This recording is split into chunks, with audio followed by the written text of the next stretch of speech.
J'ai demandé 4 minutes de temps de parole, mais vu que je vais vous citer, j'espère que vous aurez la courtoisie de le déduire. Alors, c'est hors taxe, exactement, c'est ça. Commençons par citer donc le Christian Estrosi du 19 octobre 2007 dans Nice Matin. Le Surpex International, le futur parc des expositions, qui pourrait, si tout va bien, sortir de terre vers 2023. Alors, continuons encore avec le Christian Estrosi du mars 2022, citant lui-même Christian Estrosi de 2008. Alors, je sais, il faut suivre. Si la Côte d'Azur veut conserver son positionnement dans le secteur du tourisme d'affaires, il faut qu'elle se dote d'un équipement supplémentaire. Et j'insiste sur le terme supplémentaire. Alternons un peu en citant cette fois-ci Rudy Sall, président de la régie Acropolis-Nicaïa, mais qui parle quand même sous l'autorité de Christian Estrosi. Il n'est pas question de perturber l'activité du Palais des Expositions. On n'engagera pas les travaux avant d'avoir d'alternatives. Il est hors de question de mettre entre parenthèses le tourisme d'affaires et de congrès. Alors rien de tout cela n'a été respecté.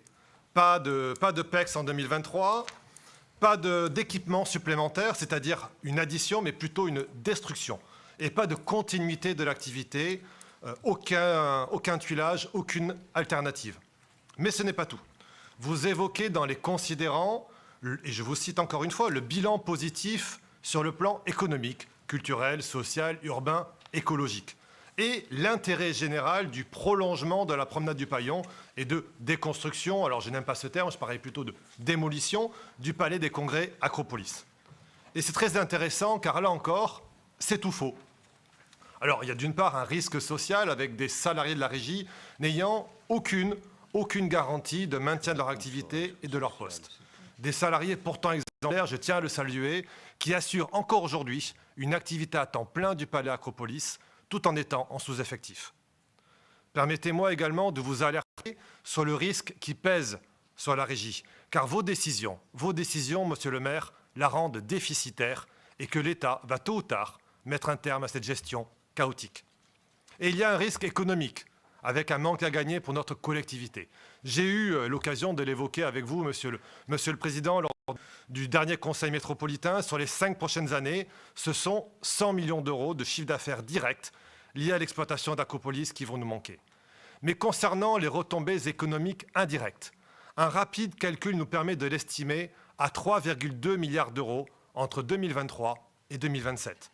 C'est uniquement lié au tourisme d'affaires du Palais Acropolis, qui a accueilli 811 000 congressistes en 2019, dernière année de référence.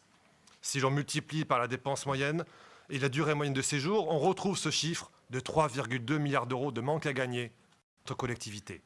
Qui va payer, monsieur le maire? Je crains que ce soit les Niçois. Et l'on se retrouve donc aujourd'hui, après votre annonce surprise de 2020, un brouillon de projets qui mature dans votre esprit depuis 2008.